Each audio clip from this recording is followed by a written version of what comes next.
Welcome to Grace Church. We're glad that you could join us and connect with our church here. For the best online experience, go ahead and download the Grace Church app. From there, you can take notes, find the Bible, and fill out a response card. You can also find all of our past messages there in case you want to watch, rewatch, or share. Grace Church Online is made possible by faithful and generous people just like you. If you'd like to contribute to the work and ministry of Grace Church, you can do that through the app or at worcestergrace.org. The service will begin shortly, so stand by.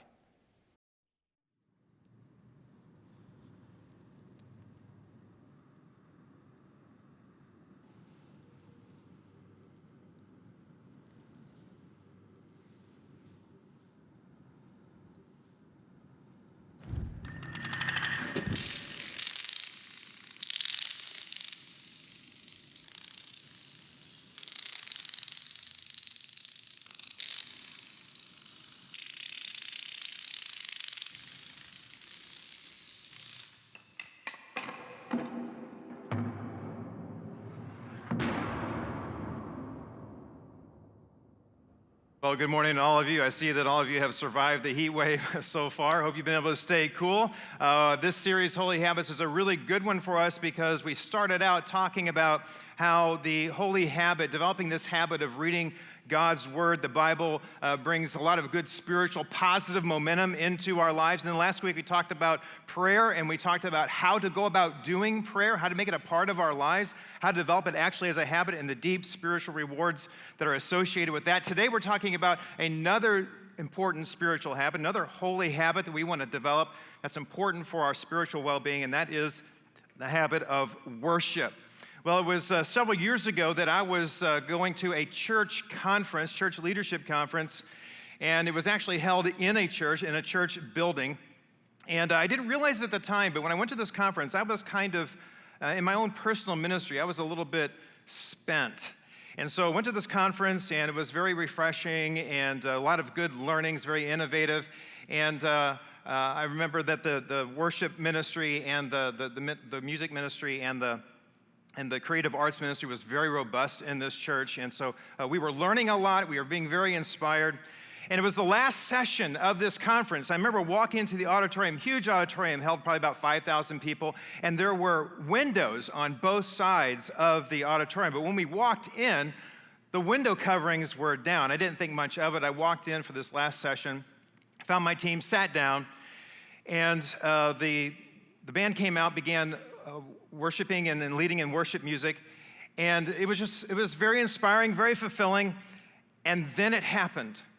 The last song that we were going to sing before the speaker came was Amazing Grace. Now, you may not be, I'm sure you're familiar with Amazing Grace. Even if you're not a church goer, you probably heard it at a funeral or maybe at a previous church experience. And the first verse of the song is one that all of us know and we recognize. It says, "Amazing grace, how sweet the sound that saved a wretch like me. I once was lost, but now I'm found. Was blind, but now I see." But there are several other verses that are associated with that song. And the last verse of that song reflects on the time when those of us who are followers of Jesus Christ will be forever in the presence of God, worshiping Him forever. And the words of that verse go like this: "When we've been there 10,000 years, bright shining as the sun, we've no less days to sing God's praise than when we first begun."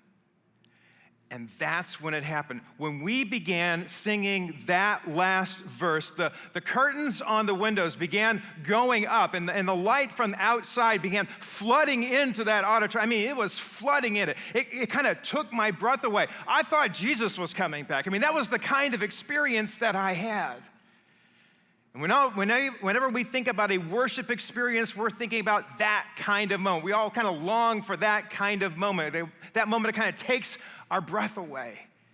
And whenever you come to church, you expect to participate in some sort of worship experience. And oftentimes we associate it with the music portion of the service. We're singing praise and adoration and celebrating who God is. And of course, that is worship. There's no doubt about that. But worship is more than that. And that's what we're going to be discovering today. Worship is much more than that. And as a matter of fact, worship doesn't always even have to include that. Now, you might not yet be a follower of Jesus Christ, but you know what? You're a worshiper too. Now, you might be surprised at me saying that. You might think, wait a minute, Dave, did you forget what you just said? I'm not yet a follower of Jesus Christ. You're telling me I'm a worshiper? Yeah, you're a worshiper too. And the reason you're a worshiper is because you were created in the image of God, and God has created this longing in us to worship. All of us were created to be worshipers. We either worship someone else or something else. Worship is simply ascribing worth and value and honor and reverence to someone or to something. Worship is that thing that grabs our full attention and affection. And you know as well as I do, our world is filled with people and things that are asking for, even demanding our allegiance. They're calling to us. They're tugging at us.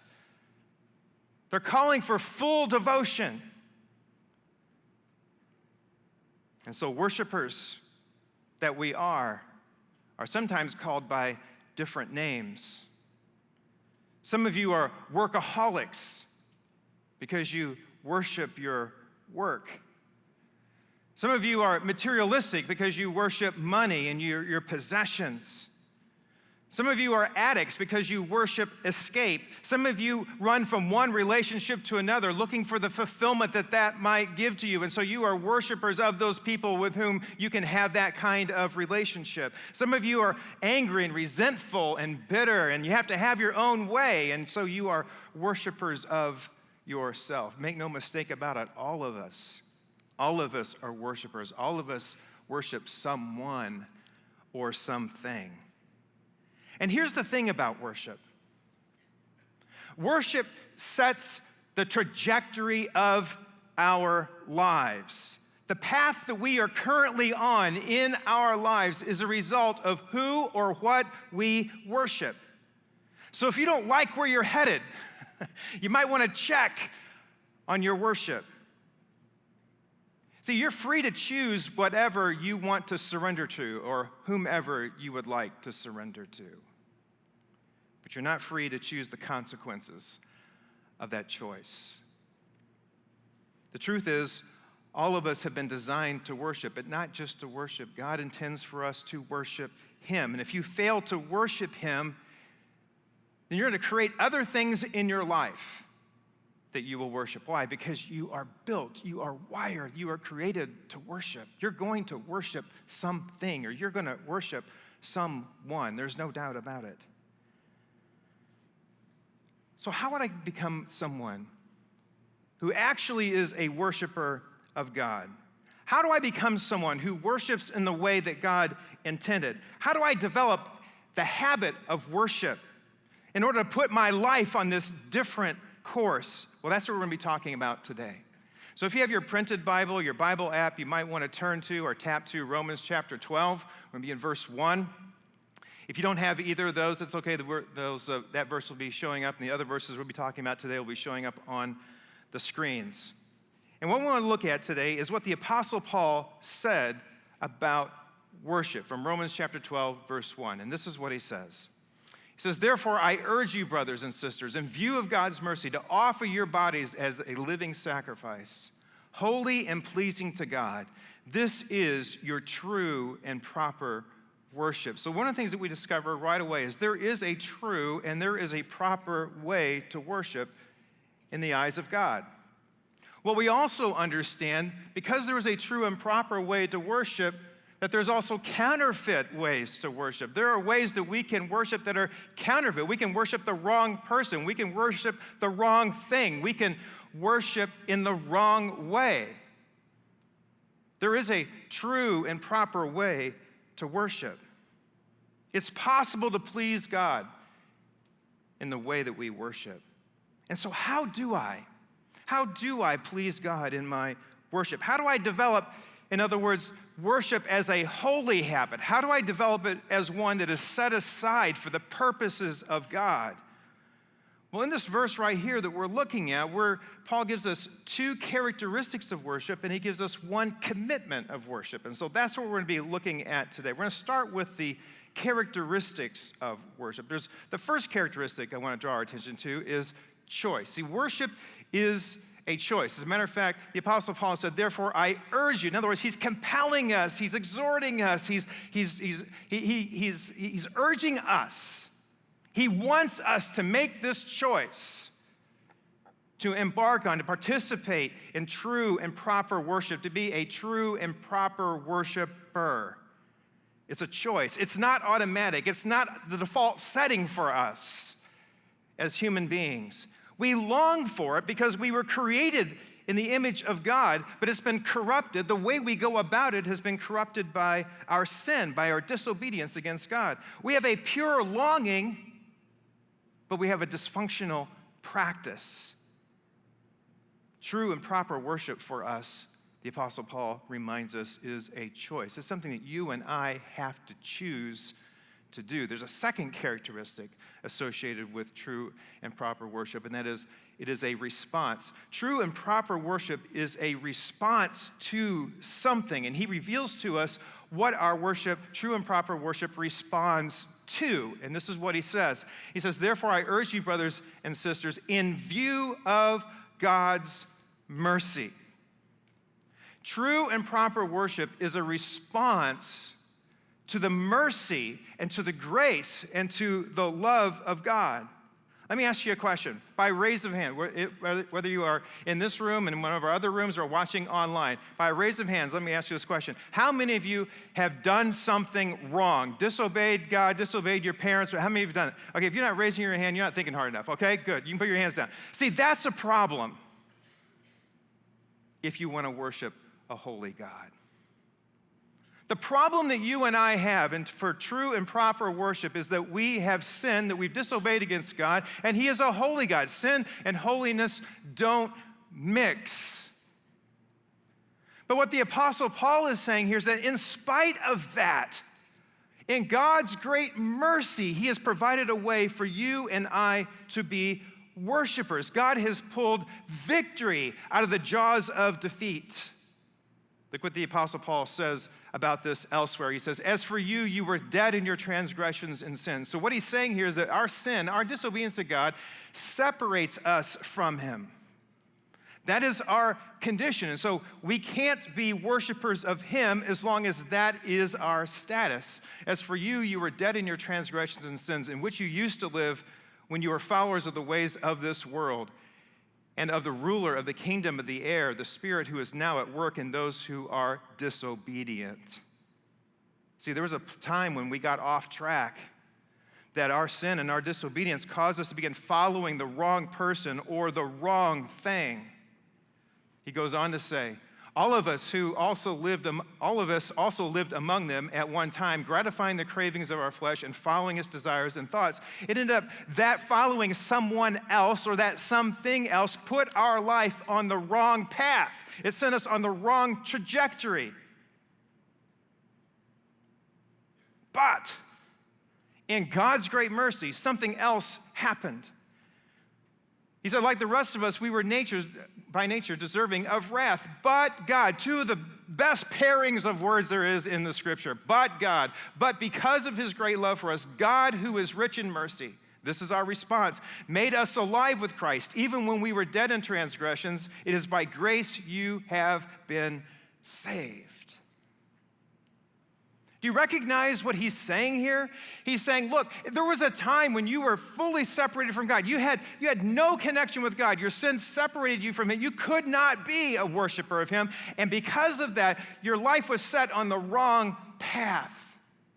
But God intervened, and he rescued you from that situation by his mercy and by his grace and by his love. And he set you on a proper course so you could be a true and proper worshiper.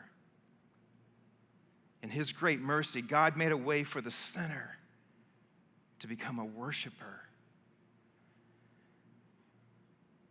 Paul is saying that God's mercies are so overwhelmingly magnanimous that it cannot help but elicit a worship response. And friend, if it does not in you and me, then either we are not acquainted with it, or we don't understand the depth and the breadth of God's grace and love and mercy, or our hearts are just jaded to it.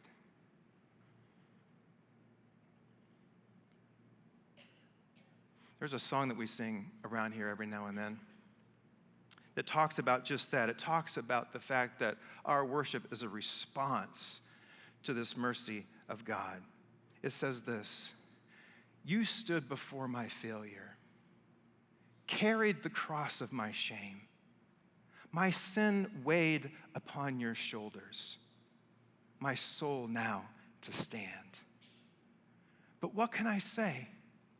What can I do but offer this heart, O God, completely to you?" See, worship, true and proper worship, is a response. It's a response to the mercy and the grace and the love of God. True and proper worship is a choice. It's a response. But there's also a commitment that's associated with true and proper worship. And this is the commitment that the Apostle Paul talks about. It's surrender. Actually, surrender, you can't have true and proper worship unless there is surrender. You can't worship unless there's surrender. Now, some of us are surrendering to the wrong things, but you can't have worship without surrender. The Apostle Paul says this: "Therefore, I urge you, brothers and sisters, in view of God's mercy, to offer," see that word offer? "Your bodies as a living sacrifice." When you think about the word offer, you think about this: I'm offering this to you. When you offer it to someone else, when you're offering it up, you're saying, I'm asking you to take this into your possession. When you think about offering up, think about surrender. I'm surrendering this to you or to someone or to something else. But we don't like surrender, do we? Why? Because it's associated with losing. No one wants to be a loser. It's associated with defeat. Everybody wants to win. Nobody wants to surrender. Surrender is a bad word. Don't like it. In Ohio, we're Buckeye fans. We like being in Ohio. We like being Buckeye fans because we like the fact that our football team has won 8 national championships, right? I grew up in St. Louis. I'm a St. Louis Cardinals fan. Now, I've adopted the Indians, but I'm a St. Louis Cardinals fan.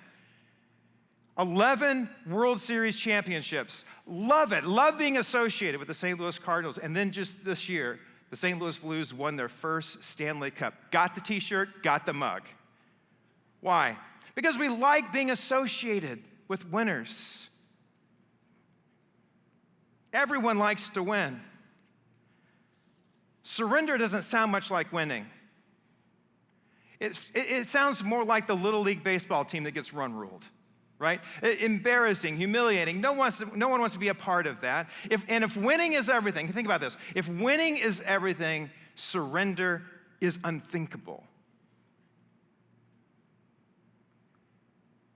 But if you want to develop the holy habit of worship, surrender is non-negotiable. Paul says you can't worship unless you're surrendered. He's saying you're winning in worship when you're surrendered to God. So how does this work usually for us? Well, this is usually how this works. When we, let's say that when we talk about surrender, when we talk about offerings, we usually talk about an altar. We think about an altar. Let's say this table represents an altar where you bring your sacrifice. And so as a follower of Jesus Christ, you may have had these moments where you have come to, as it were, the altar, and you have brought God some aspect of your life. You know, we think about our finances. And oftentimes we'll think, you know what, if it all belongs to God, then I need to offer my finances to God. And so I'll bring those to the altar because I want God to be honored with how I use my money. I want him to be honored with that. I might come to the point where, you know what, I want the best for my family. I get to the point where I'm convicted about, I want the best for my family. I want every member of my family to become a follower of Jesus Christ. I want them to live lives that are worthy of following him, and I want them to be right in the center of his will. And so I'll come to this altar, and I'll place my family at the altar, and I'll surrender as best I can my family.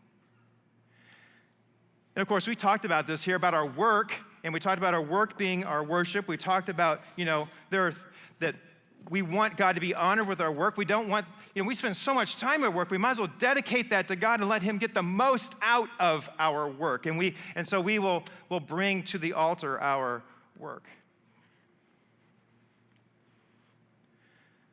Those of you who are followers of Jesus Christ, you've had this experience where you came to the point where you heard about the fact that your sin has separated you from God and that by God's grace, He has rescued you, that He's taken on that sin for you so that you can be forgiven, that God took your place in the person of Jesus Christ. And now you're free from your past. And so you came to the altar and you gave your heart to God. And you freed yourself from your past. So all of us have had these experiences of bringing different aspects of our lives to God. But that's not what the Apostle Paul is talking about. That's not what he's saying. These are noble and they have good intent, but that's not what he's talking about. He's saying that's not true. He said true and proper worship is not this. That's not it. That's not true and proper worship. He said this right here is true and proper worship. Where I give myself, where I lay my body down on the altar. He said, this is when you're winning in worship, when you have surrendered yourself, your very body you have surrendered to God. Every aspect of who you are. Some of us want to bring what we want to bring to God and call it worship, instead of bringing to God what He demands of us and it actually being worship. I think this is what's holding many of us back in our Christian. If you're a follower of Jesus Christ, I think this is one of the things that's holding many of us back. That we're only bringing pieces of our lives rather than surrendering our entire life to God. This is one of the things that's holding us back. We're not growing spiritually. We're not making progress spiritually because we're getting this part of worship wrong.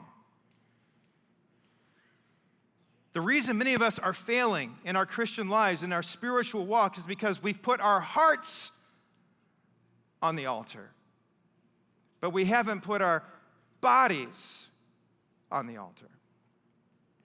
A living sacrifice requires a physical you as much as it requires a spiritual you.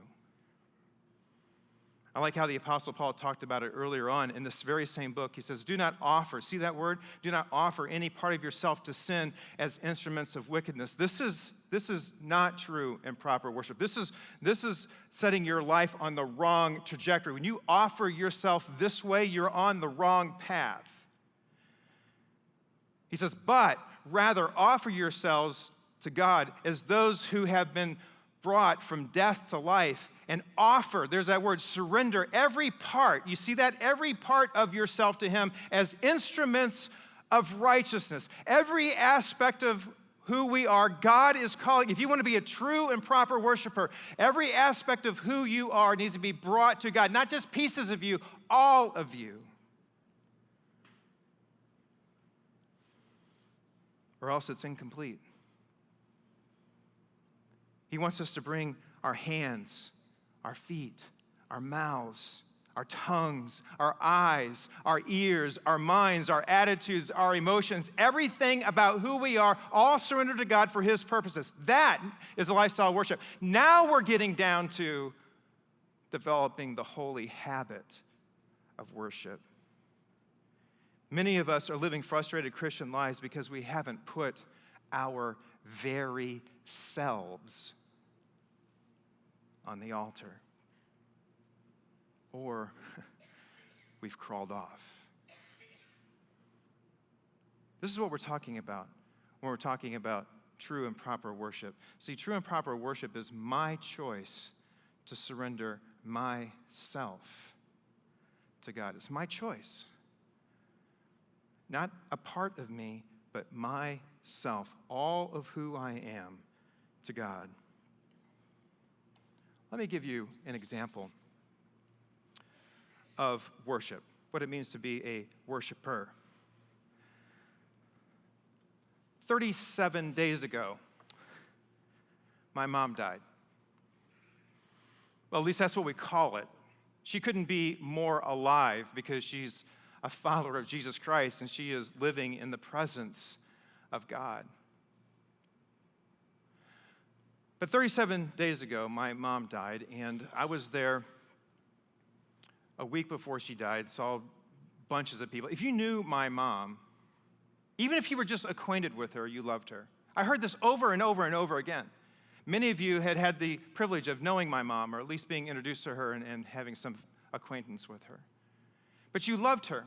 And if you talk to people about why they love my mom, they would say, well, because she's loving and she's caring and she's a servant and she's accepting. And when you're in the room with her, she makes you feel like you're the only person in the room. She's hospitable, she's kind, she's gracious, filled with gratitude and joy. All those things are true. I heard those things over and over and over again, those 4.5 days that we were in the hospital before she died. From the beginning of visiting hours to the end of it, that room was filled with people she knew well, some people she didn't know very well at all, she had an acquaintance with, but people compelled to come see her. The old neighborhood, extended family, people from church. And I heard the same thing over and over and over again. 3 solid hours of calling hours where people came to pay their respects. I heard the same things over and over and over again. Why?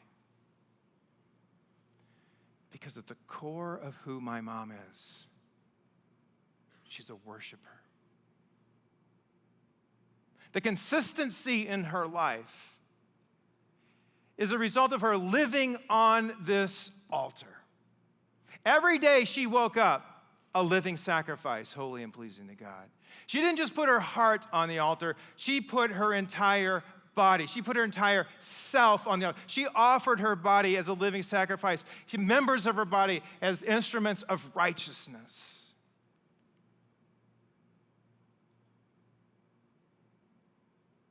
Mom's ministry was irrepressible. She just kept serving. Her love was without judgment. Why? Because at the core of who she is, she's a worshiper.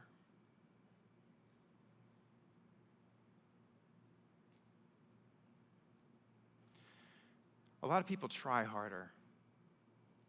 They try hard to be nice. And this is commendable, it's noble. They try hard to be nice. They try hard to be kind. They try hard to be accepting. They try hard to be more loving.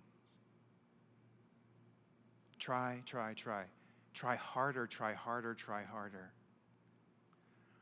Not my mom. My mom did not try harder. She just worshiped more. If you're a follower of Jesus Christ and you want that kind of life for yourself, worship more. Live on the altar. You were designed to live on the altar. If you're not yet a follower of Jesus Christ, you were designed to live on the altar. So what's next? What is my response to this? What do I do from here? Where do I go from here? Well, let me offer you a recommendation. Bill Bright was the founder of Campus Crusade for Christ. It's now known as Cru, and under his leadership, hundreds of thousands of people became followers of Jesus Christ. They became true and proper worshipers. He was once asked this question: why did God use and bless your life so much? And he said, when I was a young man, he said, I made a contract. I made a contract with God. I literally wrote it out, signed my name on the bottom, and said, from this day forward, I am a slave of Jesus Christ.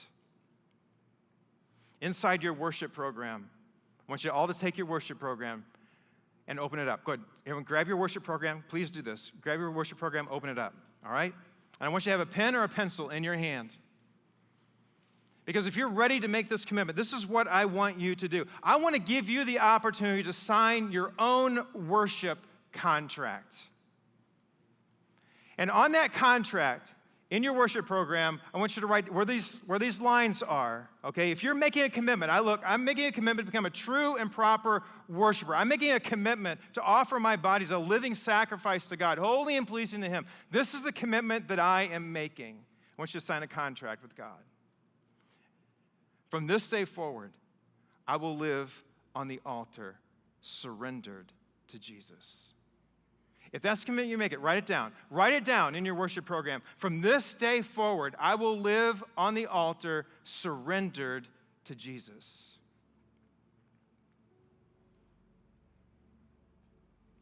If you're making that commitment, if you're making that choice to surrender yourself to God, to offer yourself as a living sacrifice, holy and pleasing to Him, I want to encourage you to write that down. I want you to sign it, and I want you to date it. There's something about driving a stake in the ground, saying, you know what? From this day forward, things are going to be different. From this day forward, I'm not just going to offer parts of I'm going to offer my life, my very life, my body, every aspect of who I am. I'm offering that to God from this day forward. Now, some of you are signing that contract for the first time. You walked in today recognizing you're a worshiper of someone else or something else, and today you recognize that your sin has separated you from God, and you're inviting Jesus to forgive you of your sin, and you're signing that same contract because you're not only giving your heart to God, you're giving your entire life to God. And so when you sign this, from this day forward, I will live on the altar, surrender to Jesus. You're saying, I am worshiping a different way, and I'm setting my life on a different trajectory. And if that's the commitment you're making, as you sign that contract, you also have a response card where you can write down, there's a circle where you can mark that today you're giving your life to Jesus Christ. You're starting that today. Others of you need to sign that contract because you've only put your heart on the altar.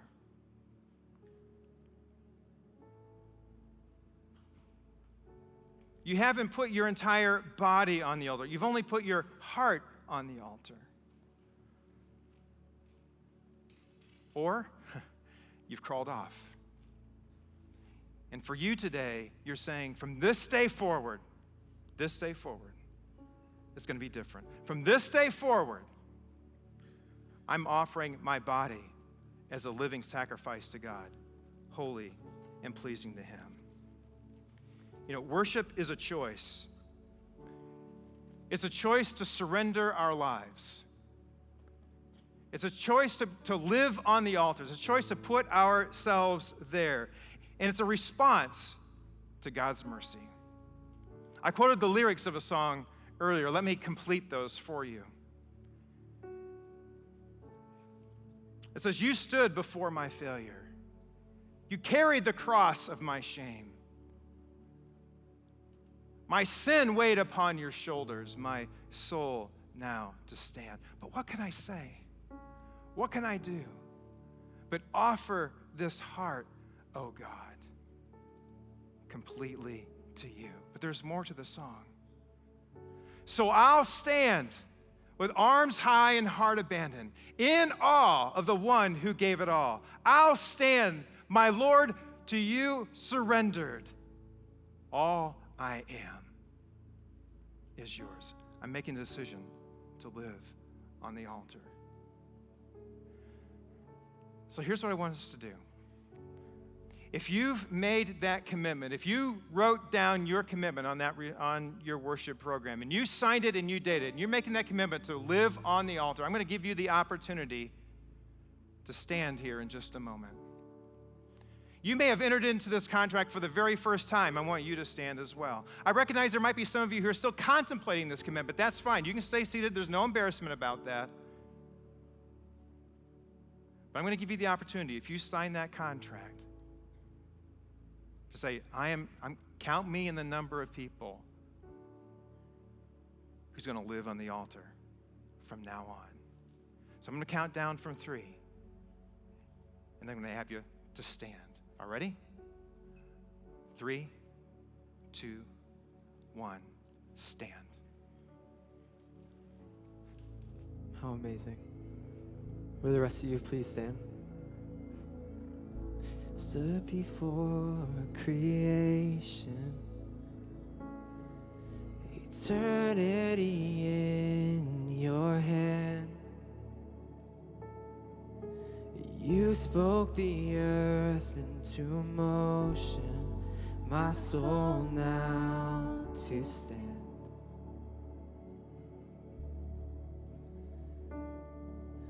You stood before my failures and carried the cross of my shame. My sin weighed upon your shoulders, my soul now to stand. What can I say? So what can I say? And what can I do but offer this heart, oh God, completely to you?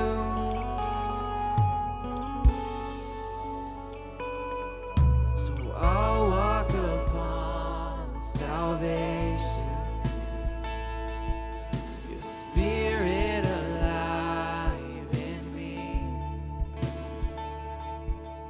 this light to declare your promise, my soul now to stand. So what can I say?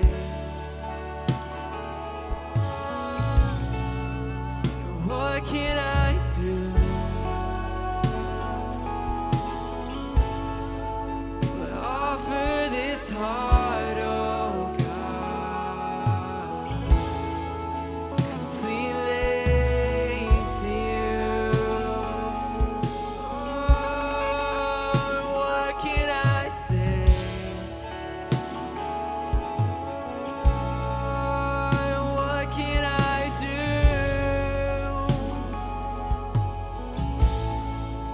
but offer this heart, oh God, completely to you?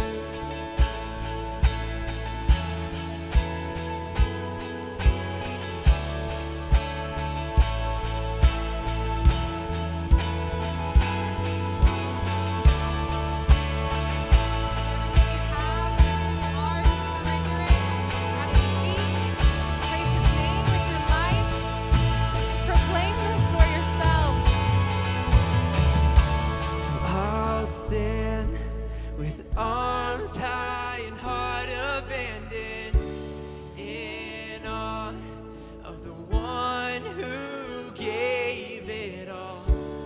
I'll stand, my soul, Lord, to you surrendered. All I am is yours.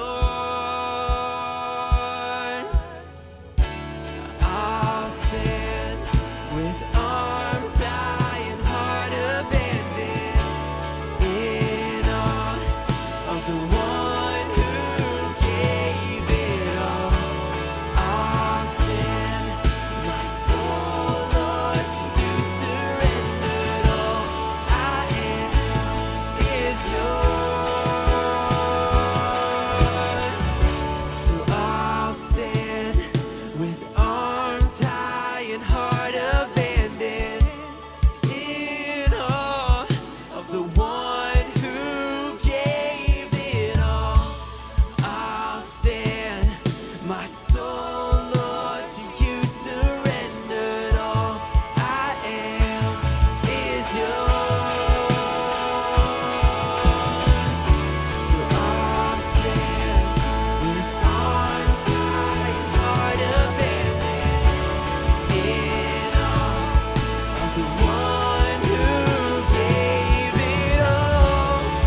So what can I say?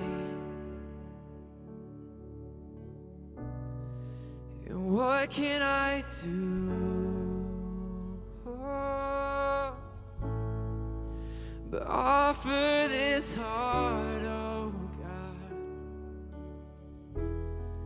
completely to you. Amen.